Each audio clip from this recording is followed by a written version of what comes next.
J.J. Dillon. Now, JJ, obviously, there's office people, and JJ is one of those office people. So obviously, you're not going to be too friendly with them. They're not going to be too friendly with you. But JJ also holds a special place in my creative heart because one of those promos live on Nitro, my favorite one, as a matter of fact, during my whole time there, was with Gene Okerlund. JJ Dillon had the Raven thing where I say basically he's making almost as much money as I am, all these different things. But to interact with JJ and not have anything really scripted, and when I say Raven's down there and we're at the top of the ramp, and JJ goes, "Oh, this is, you want us to go down there?" And I go, "Well, let's be honest, JJ, you need the exercise." And I grab him by the hand, and drag him to Raven, and he's resisting. And then even in the background, as Raven is doing his promo and other things, I'm trying to grab the pen from JJ to get the contract signed. And there's all these little Easter eggs. And JJ was just great. You know what he reminded me of in that segment?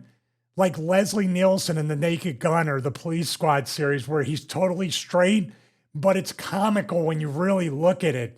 You got Gene doing Gene. JJ is completely straight-faced office guy, but somehow, in a way, one of the funniest bits of the act. And then Raven's deadpan, and I'm doing my thing. So outside of that, just day-to-day, professional, nice wouldn't be the word, but he was nice enough to show some vulnerability and play along with a goofy little thing. That one experience, and after that, very cordial, very professional. I would probably have to put him at a B because personally we didn't know each other or anything, but he was very gracious. He lent some, advice or whatever here and there. But once again, with the office, you're not going to fly too close to the sun with that. So, I don't know if he was office at the time. I guess he was, but Tony Schiavone. Yeah, Tony, I don't know if he was office, definitely a commentator. Tony shocked me because Tony, I grew up watching. This is where I have heat with him still, with the Blue Chew ad and ruining my childhood. But basically, Tony commentates like the all-American guy. You can't even see the guy saying the word ass or any other curse word or anything. So when Tony was cynical, sarcastic, not in a mean way, but witnessing how he could, not only take it, but dish it out, like little quips and jabs and stuff. I'm like, oh my God, this guy's like a natural born heel, And he was always very good in the commentary. He always, put over the fact that I was a clueless putz on the matches and on the segments. But after that, I really just shook his hand, said hello. I'd have to give it a C just because I did not interact with Tony enough. So nothing personal, but outside of professional, there was nothing that Tony and I had personally interacted on. Obviously, I'm biased with the JJ thing. JJ and I never hung out or had dinner or talked at length, but there was still somewhat of a more conversation between JJ and myself. Mickey J. Very nice guy. I give him a B. Basically, ref those two matches we watched, but also in the back, he gave some feedback. He was a former wrestler. Asked him for some feedback in the matches or some, things we could do. And he was happy to offer any kind of help. So very limited with the interaction outside of backstage, talking the match over, a little bit of locker room, and especially in the ring. But everything was very, very nice. And he was also very, how should I say, generous with his time to give advice. Now, we may have mentioned it before in a previous ranking with WWE. I can't remember, but I wanted to put him again, Eddie Guerrero. Now, this is different because I didn't know Eddie. With WWE, he's an A or an S. But I did not know Eddie well enough back here to know anything. So I have to give him a C. Very cordial. Hello, goodbye. We didn't get to know each other till well into WWF. I think it's fine to use WWF, so I think we should put him in an A. All right, put him in an A. Yeah, absolutely. Kurt Hennig. I'm sorry. And this is when he went through all that stuff, too. Yeah. Eddie, thank God he got all through that. And it can't be said enough. This guy went to ROH, had some great matches in ROH, and redeemed himself and reinvented, and ended up in WWF after that. Kurt Hennig, who was jumping to WCW around the same time as you. at this point? Once again, didn't know him anywhere near as much as I saw him in WWF, but I'd still have to give him maybe a C. Cordial, professional, hello, goodbye, and gracious enough to hear me basically mark out for the Bret Hart match, the SummerSlam match, the Intercontinental title match. Mm-hmm. So yeah, if you've got like later, impressions of combine them it better into than that. WWE, So I'd give him more between a B and a C, but a C just because not much personal interaction. Now remember, if you had a lot of personal interaction with Kurt, chances are he was going to rib you. I knew that. So I kind of stayed away. Well, do you know what you weren't going to get was like one of the legs off your jeans cut off because you've already done it yourself. At least you knew your clothes weren't going to get ruined. He's probably, but you know what he would have done? He would have sewn a leg onto one of them. Look who did this. Who gave me pants? Right. Larry Zbyszko. I can base Larry off WCW as well as TNA, where he used to come by TNA and visit and sometimes be part of the show. I would give Larry a B. Larry was fun to be around. He would tell stories. If I asked him about Bruno, asked him about AWA, he would answer. And obviously, once, I don't think too many people at the point of even TNA were asking him about that. And plus, I enjoyed the fact that Larry at least paid attention during commentary to the match. He could very easily have checked out or did whatever. Now, we made a joke. If you didn't hook the leg, he would criticize you for not hooking the leg. If you hooked one leg, he would say, why didn't you hook two legs? And then if you hooked two, he'd be like, why didn't you hook three?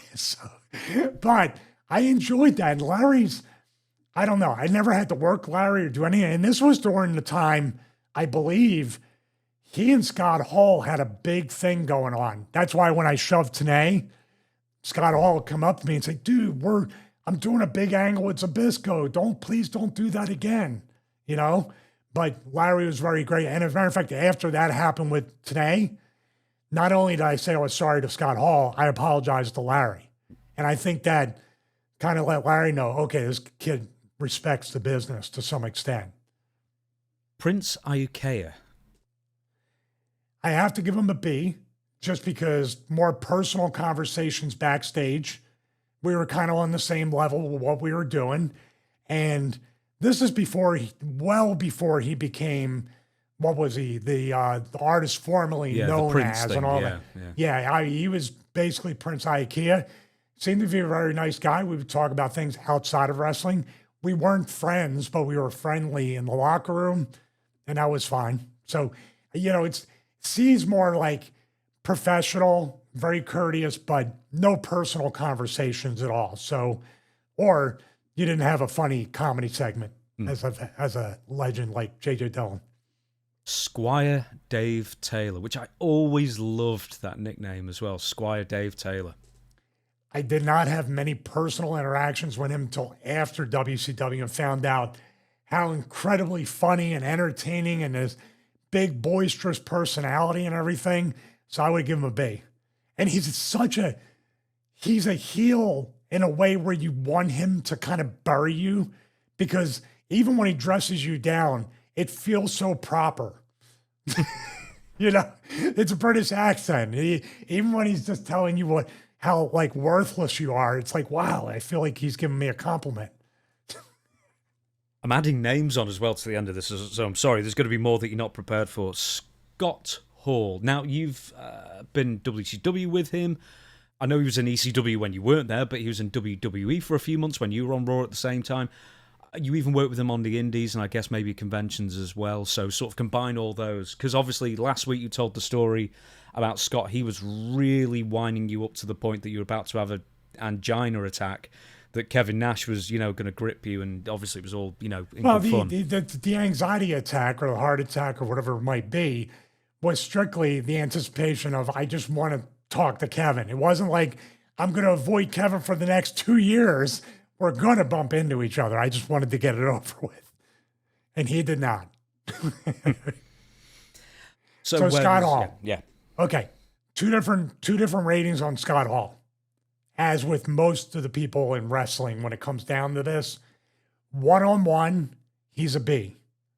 One-on-one, very gracious. immense amount of knowledge. Psychology, definitely knows the business, could teach people a lot. And obviously, in certain environments, he's a B. At the top, he's a B. I was always friendly, but never felt close. Around people, especially certain people in groups, he's a D. Because he's showing off, and it's the old anything, one-on-one, and then the playground around all your friends, you're going to show off and try to be big man on campus. And I got it. I played along with it too. You know, let him have his moment. He'll be cool to me when he's not around him. Hard work, Bobby Walker. I don't know. Is there one that's like an NA? Yeah, NA. Like not a. Now there was 2 nicknames for Bobby Walker that was in the locker room. I never said it. It was either hardly work Bobby Walker, can't hardly work Bobby Walker, can't work Bobby Walker. So they were making up all these different nicknames for him. Who was the one that got? He wasn't the one. No, you're thinking Hard Body Harrison. I already know what you're thinking. Oh my God, dude. Hey, did you ever speak to him? Because apparently he was just nuts anyway. Yeah. I think he was in the locker room doing like one of those Disney MGM. Imagine that guy as a Disney MGM for the worldwide tapings. Yeah, he was probably scouting for future employment. I got a very, very, like, I didn't know about all that, but I was like, he's crazy. You know what I mean? Like, stay away from him. Ernest the Cat Miller. Later on, I got to know Ernest better. And once again, personality-wise, once you get to know the guy's personality, he's just a boisterous guy. He's like a Booker T, very boisterous, over the top. But Luke Hawx is really, really tight with Ernest Miller. So I got to know Ernest a little bit better through him, the real Ernest. Whenever he talked to me, he was cool. Never friendly and talk about certain things outside wrestling. So I decided to put him in a C, but never had a crossword. And he's the real deal, man. He was Bischoff's karate instructor, right? Mm-hmm. So he's the real deal. He could definitely go. Right, I think we may have an A here, Wrath. You know what? I would put Brian, now that I got to know him over the years, in the S category. One of the nicest guys you'll ever meet. And one of the guys that, like, how many different iterations of Brian were there where he had it, but could never break or stay in that main event? Even Adam Bomb, in a way, had that very kid-friendly thing, especially when he turned babyface, and he just never seemed to translate. In other words, in a different world, at a different time, and if Glenn Jacobs didn't exist, he could have been Kane. Same body type, same move set, same look. He could have very easily have been that in a different time. Jerry Flynn. Not Jerry Lynn, but Jerry Flynn. No, Jerry Flynn, once again, a real karate guy and real martial arts guy.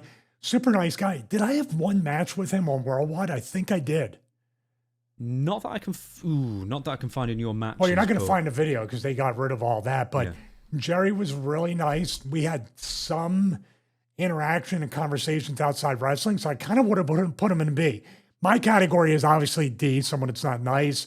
C is mostly wrestling talk and professional. B is a little bit of friendly talk, but courteous. A is we became friends.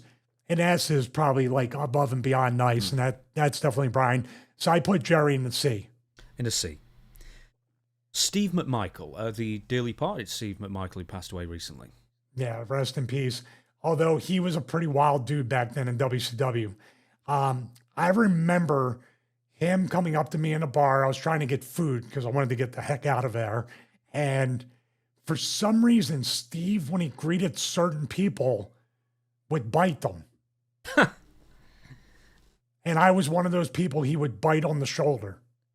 I remember he bit Hoovy on the shoulder one time, and Hoovy laughed it off. And it was the first time he bit me, so I was like, "Are you mad at me?" He goes, "Oh no, baby, I just think you're great." I was like, "Oh, I do this. Is that okay?" Maybe he just thought you were clean. Maybe. I think I was supposed to have a match with him on Worldwide as well, which I was like, please God, no. Please, God, no. I was going to do the Jeff Jarrett pin myself spot, which he did with McMichael, remember? No. He pulled McMichael on top of him. I think that was the match. No. Oh, you And he mean it pinned wasn't meant to himself. happen that way? No, it was meant, but Jarrett just pulled him on top to get it over with. I would still say a C, because somehow just biting me on the shoulder was still a professional courtesy. I don't know. It's wrestling. The Renegade. Never met him.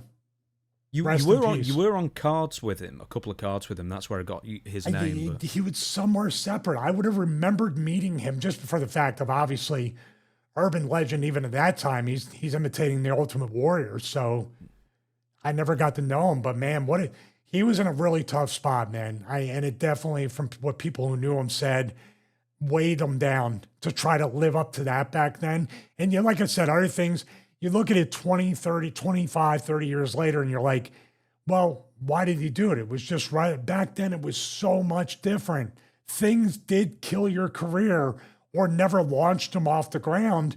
And it's a horrible feeling when you go and you train for maybe, I don't know the guy, but maybe a dream he had since he was a kid. And he's saying, I get to be like a version of the Ultimate Warrior. Yay. But then when you do it, you're like, oh. It's a horrible mental and emotional roller coaster ride. And then when it's done, what are they going to do with you? So I feel for the guy. It's kind of like, I mean, if you know where like the convention scene and memorabilia collectors would be 20 years after the fact, that even someone like Renegade could, do some brisk business at a convention, over a weekend and sort of, get a pension if you have out of that. Shockmaster on it, Shockmaster is doing shoot interviews and making conventions, and now everybody can laugh at it and everything. No doubt if Rick, I think his real name was Rick, if he could have survived whatever emotional thing he was going through, a mental thing, he would be looked on as a nostalgia thing that people, like Glacier, people wanted Glacier to make a comeback years ago. They did a documentary. If you last long enough, people want to see you and appreciate you after time. Yeah, Rick Wilson was his real name. I thought you were going to say Rick Fuller, but I don't know if you knew Rick Fuller. Oh, Rick Fuller, super nice guy, yeah. Oh, okay. Rick Fuller, I put in an A. Oh, okay. Yeah. Tell me about Rick Fuller then. Because people, it's just one of those guys that I don't think many people would remember the name Rick Fuller in WCW. But he would light Luger up. Remember on Saturday night? Luger would run from him. That's when I started liking him. But we became friends. And I even went up to Plymouth, Massachusetts, met him and his wife. We ate at this lobster shack that was right on a pier on the water. Very nice guy. I hope he's doing well. I hope he's doing great. He was always a very quiet. He reminded me of Glenn Jacobs. But had immense talent. I always thought they were going to do something with Rick Fuller. He had a lot of, him and that Rochester Roadblock guy. I thought they were going to do something with both of them. Next one, Dave Penza, the announcer. I would give him a B. We had conversations, never friends, but friendly. Always a nice guy. Then in TNA, wasn't he in TNA when ring announcing when I was there, right? Yeah. So we continued that. He was always a solid B, always a nice guy. He's got a book out. Guy Evans wrote it as well. I think that came out last year or the year before. The tag team of High Voltage, Robbie Rage and Kenny Chaos, I guess. They were nice guys. They just trying to fit in, trying to figure it out. They obviously, some of the guys in the locker room called them a high dosage. Figures you would appreciate that. And they were nice guys, but I didn't get to know them personally too much, so I have to give them a C. Next one, I don't know if you ever even spoke to this guy, but Eugene Nagata, who I believe is still wrestling, isn't he? He's still wrestling, yeah. I would also say that's not a rating because I never really talked to him. I was scheduled to have that one match with him on Worldwide, but I don't believe I did. Medusa, you know what's funny about Medusa? She always scared me a little bit, and that was always in the conventions too, because she's just a tough person, let's put it that way. But also I never quite, like I'd say a lone goodbye to her or whatever. And I'm sure from the whole thing, from dumping the belt in the trash can and knowing, like I said about Renegade, knowing that at the time she was blacklisted in WWF forever at that time. So maybe she was carrying around some of that. But I got to talk to her once or twice at conventions, and there was, I said hello to her, and I said something like, I always got the impression you didn't like me. And she didn't even argue. I was like, okay, I guess. But then later she said hello to me, but very, people are going through stuff, James. And I always am very aware of that now. But back then, you're always in your own little universe. So you don't know what other people are going through as well. So, that's it right there. I have to give her a C. Hello and goodbye. But there was always a little part of me that was like, back then I was just a little scared of her. Did you ever get to know any of the women wrestlers in WCW? Because they didn't have a division, pretty much. I mean, it was very rare that women wrestlers would even be on the show. There's the one Nitro girl that, oh my God, her name escaped, Melissa. She came around DDP Yoga years and years later. And she was always very nice. I think her name was, her name's Melissa, her real name. But back then she was one of the Nitro girls. Spice. So she was very cool, very nice. Back then she was very cordial. So I would give her a C, and then she became a B when she was hanging around DDP Yoga, and always very, very cool. Now, I've also put Ted DiBiase in WCW. Now, I think we mentioned him on the agents list in WWE. I know you were a big fan of him at the time. We want to do the laugh every time. Yeah. We would not listen to any advice or finishes before the laugh. Ted DiBiase in WCW, because I guess when you were there with him, he may have been managing the Steiners, and he was already unhappy that, I guess, Eric Bischoff had usurped his role in the NWO, because I don't know if people remember this. He was the original mouthpiece, the manager of the NWO. He was the money man. He was Billionaire Ted, piggybacking off WWF calling Ted Turner Billionaire Ted, and then he became This Billionaire is before Ted they made Bischoff the man. Exactly, but as soon as Eric Bischoff gets involved, then Ted DiBiase's surplus to requirements, and then he's nothing. But I think he once told Eric, he said, look, I didn't turn up here to be Virgil. Which is funny because he was in the group with Virgil at the time. Very weird inception right there, wasn't it? Ted in WCW if you spent time with him, or just give him a ranking, when you knew him later. I have to give him a C. Ted's always been, even when I saw him in airports, I remember I saw him at the Delta First Class Lounge or the Delta Lounge, whatever. He got in because he was first class. I happen to have an American Express Platinum, so I got in there. I remember having a brief conversation with him, but it was always very in and out with him. And I know he had a lot on his mind probably and other stuff. Like I said, everybody's going through some stuff. And he probably just wanted, this is when he was a WWE agent. So I know you want time to yourself after that, but that's all it ever was besides that. So I have to give him a C. But these C's are not like less than, this isn't closer to the D. It's much closer to maybe the B with that. I've added 3 more names written down, and then the rest we'll talk about next week. Kimberly Page, because the reason she came up was because you were wrestling Diamond Dallas Page, of course. The 2 separate matches in WCW that we watched on the Stevie Richards Patreon. That's exclusive to that Patreon. But we never mentioned Kimberly. No, I give her a C because I never really got to know her outside of, hello, goodbye, thank you before the match, thank you after, the wrestler courtesy. Yeah. Just a C. Even Paige, I didn't even know Paige that much at that time. I know I was a DDP Ogre for a while. I didn't know this guy from anybody but Raven at the time. There was very much a weird dynamic, but more professional, but still, we talked about it multiple times. The political interaction in circles that I wasn't a part of. 2 more names, and you've spoken about him before. I don't think he's come up in a ranking list yet, but Rowdy Roddy Piper. I did not interact with him anywhere near as much, or really at all, in WCW, but I would give him a B. I had personal conversations with Roddy in WWE. He seemed very gracious, of course. With Roddy, maybe it's the gimmick, maybe it's the personality. Terry Funk was famous for this as well. As friendly as I was with Terry, there was still sometimes get in and get out because I don't want to catch him at the wrong day, wrong time, wrong mood, wrong whatever. You know what I mean? There's always, maybe that's the gimmick. It's true to the gimmick. There's always that, unpredictability with Roddy, that you just don't know what you're getting. Pillman was like that, but that was part of the gimmick.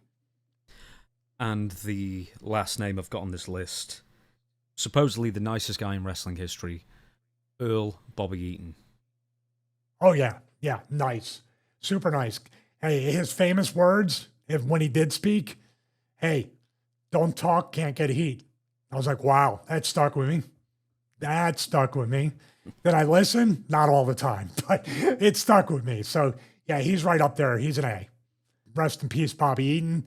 Anytime I did talk to him, mostly professional, a little bit of personal stories here and there. And obviously, I'm going to ask him stories about the Midnight Express.